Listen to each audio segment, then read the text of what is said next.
Saya adalah praktisi hipnoterapi klinis sejak tahun 2005 sampai sekarang ini. Dan dalam kurun waktu 16 tahun ini ya, saya menangani ribuan klien personal one-on-one. Saya menemukan banyak hal, bukan banyak, semua hal yang menjadi masalah, menjadi kendala orang ya dalam mencapai hidup yang lebih baik, mencapai cita-cita mereka. Apapun itu kalau ditelusuri secara mendalam, sumbernya cuma satu. Sumbernya ada di pikiran. Tidak lebih, tidak kurang. Ya, jadi kita tidak bicara faktor-faktor di luar itu. Selalu yang menjadi penyebabnya adalah ada sesuatu di pikirannya, khususnya di bawah sadarnya, yang menghambat atau membuat dia seperti ini.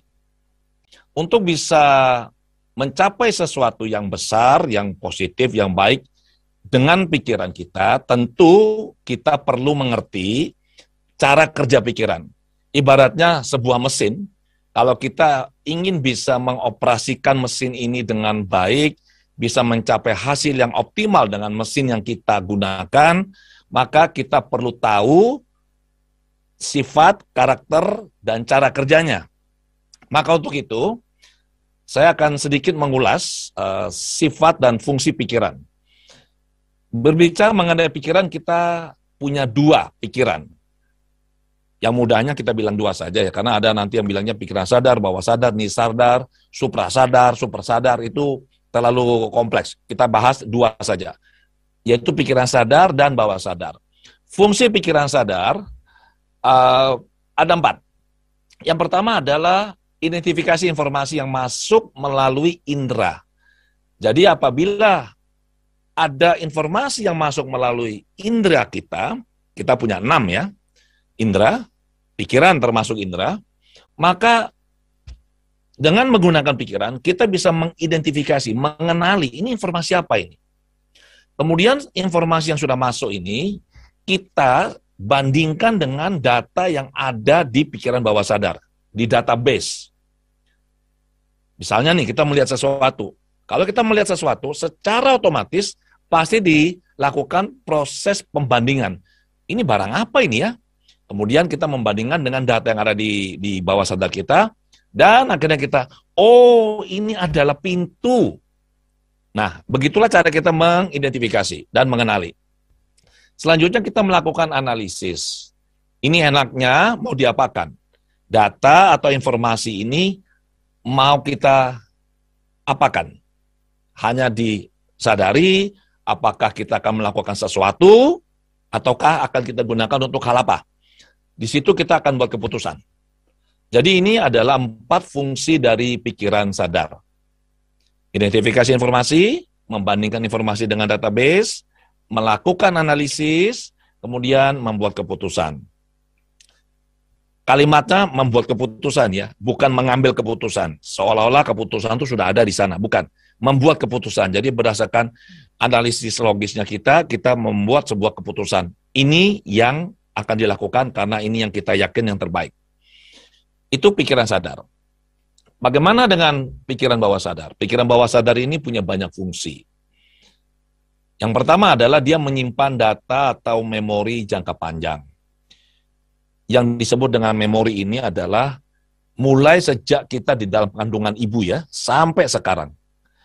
Datanya semua ada di bawah sadar.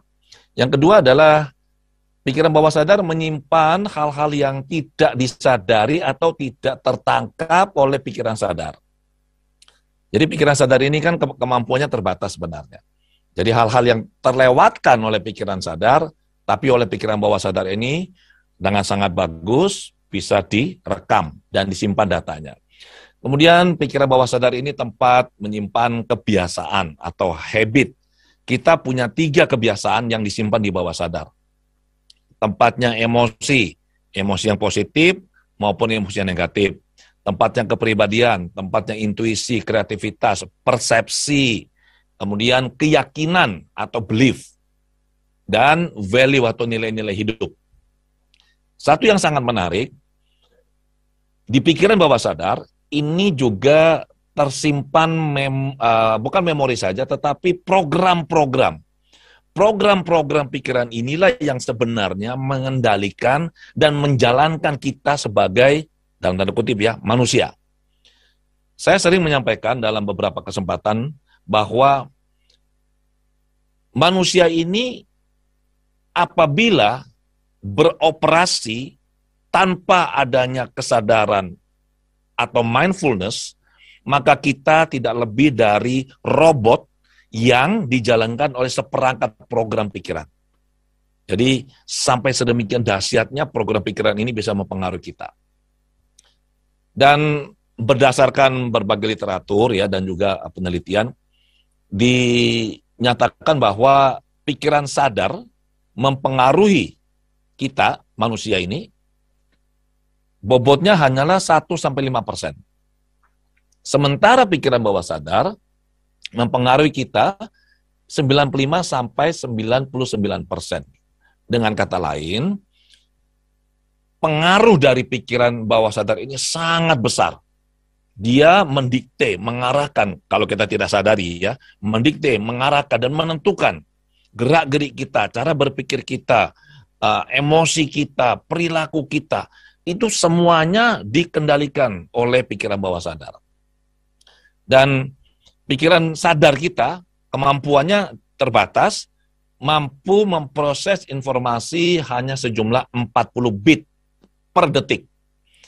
Pikiran bawah sadar mampu memproses 40 juta bit informasi per detik. Jadi ini kapasitasnya 1 berbanding berapa ini? 4 juta. Ya, jadi luar biasa. Nah, untuk meraih sukses di bidang apapun, ini hal yang kita perlu perhatikan. Bahwa pikiran ini, khususnya pikiran sadar kita ini ya, ini punya kebiasaan, punya karakter sejak dari lahir ya kita ini. Pikiran ini sukanya keluyuran, nggak bisa diam. Dan ini berdasarkan penelitian yang dilakukan oleh Matthew Killingsworth dan Daniel Gilbert, itu psikolog klinis dari Harvard. Dan itu sudah ditulis ke dalam artikel jurnal sangat bagus ya, judulnya Wandering Mind is an Unhappy Mind. Di situ ditemukan bahwa dalam kondisi normal seperti ini, 46,9% pikiran itu keluyuran. Jalan-jalan, memikirkan hal-hal yang lain yang kita tidak mau dia pikir. Jadi untuk bisa kita meraih sukses di bidang apapun, pikiran ini perlu dilatih secara sadar. Perlu dikendalikan. Perlu diarahkan. Dan ini dilakukan secara konsisten. Terutama kita lakukan ini dengan sangat baik lewat proses meditasi. Jadi apabila kita rutin duduk tenang, rileks, melatih konsentrasi kita, mengarahkan pikiran kita secara sadar melalui meditasi, maka sebenarnya saat itu kita menguatkan otot-otot pikiran kita sehingga bisa dikendalikan dengan baik. Dan pikiran juga perlu diberi target yang jelas, yang spesifik. Nah, seringkali orang bilang begini, kalau mereka jumpa saya, entah di pelatihan yang saya selenggarakan atau di ruang praktek saya, mereka bilang begini, loh Pak, saya ini kok belum sukses ya? Nah, saya tanya, Anda ini maksudnya belum sukses di bidang apa? Karena kalau berbicara sukses ini kan luas. Ada 8 aspek kehidupan. Aspek spiritual, finansial, bisnis karir, relasi, aspek keluarga, pengembangan diri, aspek sosial, materi, liburan, dan seterusnya. Jadi kita perlu jelas. Nah, saya tanya ke orang ini, Anda berbicara sukses ini dalam konteks atau aspek yang mana? Misalnya ini, dia bilang, aspek finansial misalnya. Oke, saya bilang, apakah Anda telah memberikan target yang jelas, spesifik, terukur kepada diri Anda atau pikiran Anda? Dia bilang, tidak. Saya bilang, tidak bisa. Jadi, untuk kita bisa mencapai suatu target, pikiran ini perlu diberikan sebuah sasaran yang jelas dan spesifik. Satu contoh begini. Kita tahu ya, teman-teman, bahwa ada misil ya, misil tahu ya, rudal itu ya, peluru kendali. Peluru kendali itu, kalau ditembakkan, itu tidak mungkin tanpa target. Sebelum peluru kendali itu ditembakkan, dinyalakan, pasti ada sebuah lokasi, sebuah target, sebuah objek yang sudah dikunci oleh sistemnya, Dan ini yang nanti menjadi sasarannya. Jadi begitu ditembakkan, dia langsung terbang menuju ke target yang telah dikunci, ditetapkan ini. Nah, sama dengan pikiran. Pikiran yang tidak diberi target, nanti dia akan buat target sendiri, yang seringkali tidak sejalan dengan maunya kita.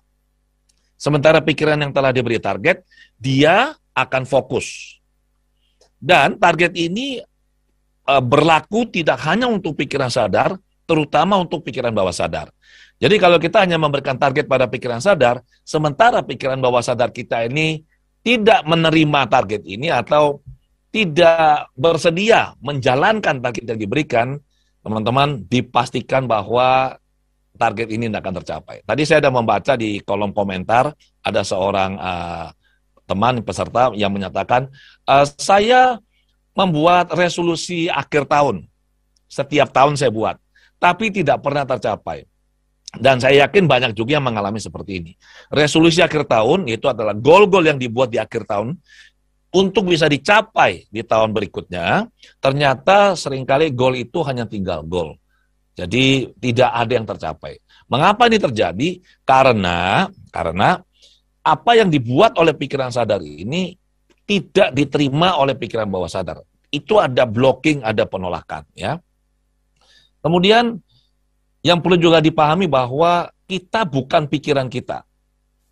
Ini orang seringkali itu merasa bahwa, aduh, saya ini kok susah ya, saya ini kok berpikir negatif ya. Dengan mereka berpikir negatif, mereka berpikir mereka lah yang negatif. Sebenarnya bukan. Kita bukan pikiran kita. Kemudian kita juga bukan emosi kita. Seringkali ada orang yang bilang begini, saya tersinggung Pak, kalau mendengar perkataan dia. Saya bilang, oke, Anda tersinggung, ya. Anda mengerti nggak makna kata tersinggung ini? Terus pokoknya saya marah Pak, loh. Tadi tersinggung larinya ke marah sekarang. Anda mengerti nggak apa yang dimaksud dengan marah? Ya saya marah. Kalau dia mengatakan saya merasa marah, ini ada dua hal yang berbeda. Saya dan merasa marahnya. Kalau dia bilang saya marah, maka dia mengidentifikasi dirinya dengan marah atau emosi. Padahal bukan, ya. Kita bukan pikiran kita bukan emosi kita. Jadi teman-teman, pikiran perlu dilatih agar bisa mengawasi gerak-geriknya sendiri. Jadi manusia adalah satu-satunya makhluk yang punya kemampuan ini, menggunakan piranti yang sama untuk menganalisis atau mengamati piranti itu sendiri. Jadi pikiran digunakan untuk mengamati pikiran. Ini luar biasa, dan ini hanya bisa kita lakukan kalau kita melatih mindfulness, ya. Dan banyak juga orang tidak menyadari bahwa sebenarnya kondisi hidup mereka, kebaikan, keberuntungan, atau katakanlah kekurang beruntungan, atau sakit fisik, atau apapun yang mereka alami, ini sebenarnya bukan, ibaratnya tuh bukan, nggak bisa kita katakan, iya ini sudah nasib saya, ini sudah takdir saya. Sebagai seorang hipnoterapis dan orang yang mendalami pikiran, saya menemukan bahwa seringkali simptom atau kondisi hidup yang kita alami ini adalah cerminan dari apa yang ada di bawah sadar. Kondisi-kondisi tertentu ini adalah pesan atau emosi yang kita rasakan adalah pesan dari bawah sadar bahwa, hei, Anda ada sesuatu yang harus dibetulkan ini. Ada pesan spesifik agar kita menelaah, melihat ke dalam diri, kemudian kita berangkat dari pemahaman baru bahwa, oke, ini ada sesuatu yang saya harus bereskan, kemudian kita menjadi orang yang lebih baik. Nah, simptom ataupun kondisi hidup, kalau sesuatu ini baik, berarti yang di dalam ini baik. Kalau ada apa yang kita alami kurang baik, berarti ada sesuatu di dalam ini yang harus kita perhatikan dan kita bereskan. Dan sesuai dengan benih yang ditabur, demikianlah buah yang akan dituai.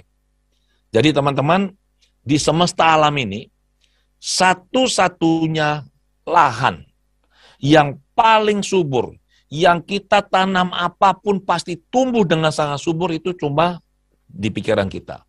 Jadi kalau kita ingin bisa menjalani atau mengalami suatu kondisi kehidupan atau capaian yang baik, pastikan secara sadar kita menabur benih-benih kebaikan di dalam diri kita. Cobalah amati berita apa yang kita baca, pikiran apa yang kita pikirkan, kalimat-kalimat atau kata-kata apa yang kita ucapkan, apa yang kita ketik, apa yang kita komunikasikan.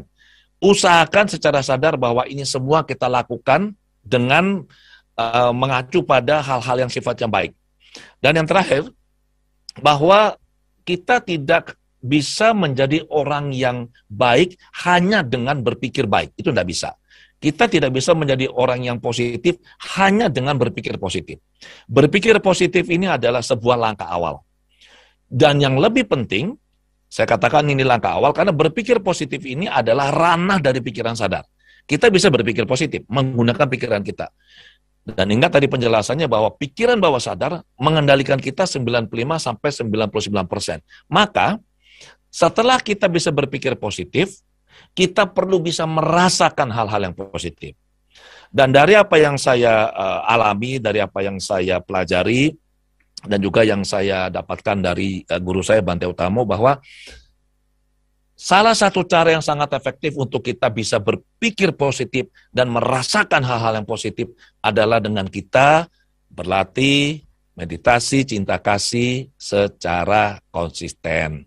Jadi pikirannya kita positif, perasaannya kita positif, sinkron antara pikiran sadar dan bawah sadar, itu akan mempengaruhi seluruh diri kita. Dan vibrasi kita tuh menjadi sangat positif. Ini berdampak sangat signifikan tidak hanya untuk diri kita, kesehatan kita, tapi juga orang-orang di sekitar kita, keluarga kita, dan orang-orang yang kita berinteraksi dengan mereka.